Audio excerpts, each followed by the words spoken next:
fellow ministers, excellencies, distinguished delegates, ladies and gentlemen, Kenya applauds the initiative to convene the Transforming Education Summit. The summit presents a key opportunity to raise awareness on the state of education in the world and build on existing efforts that reinforce and strengthen global cooperation around education at all levels. I note that this pre-summit is taking place as we progressively emerge from dealing with the effects of the pandemic of the COVID-19 pandemic, which has created a setback in the social and economic development of our countries, including the education sector. At the global peak of COVID-19 pandemic, over 1.6 billion learners in more than 190 countries found themselves abruptly out of school, while over 100 million teachers and school personnel were impacted by sudden closure of the learning institutions. Despite numerous efforts to promote the provision of quality, inclusive, and equitable education to our citizens, there is evidence that the mass closure of educational institutions occasioned by the pandemic led to lulling loss of our learners and has exacerbated and highlighted existing educational inequalities. To mitigate these challenges and to build on a more resilient system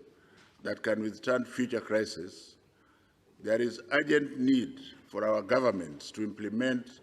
sound learning recovery programs, safeguard education budgets, and prepare for future shocks by building back better and stronger. To this end, we are called upon to institute efficient mechanisms to, 1, track participation and achievement of learning outcomes, 2, support caregivers and teachers to provide for the holistic well-being of learners,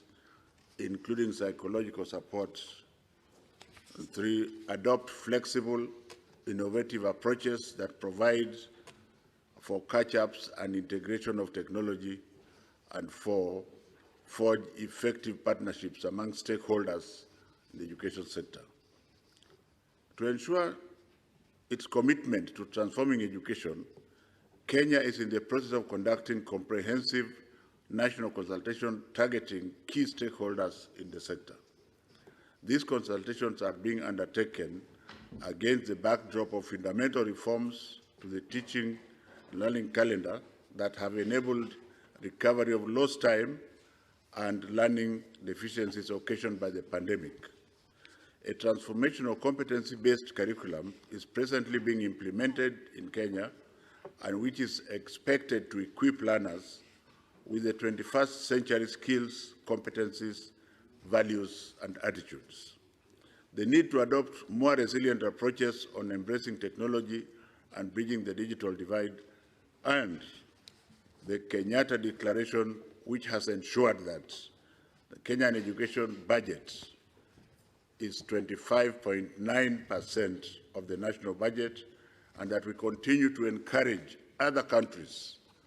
to bolster and safeguard their education budgets as a prerequisite for a strong and resilient education sector. Ladies and gentlemen, as I conclude my remarks, I wish to recognize the key role that UNESCO continues to play in providing leadership in the education recovery and transformation. As the world turns to rebuild COVID-19, we have a duty to intervene and to ensure that education systems transform and adapt to the changing world. I thank you.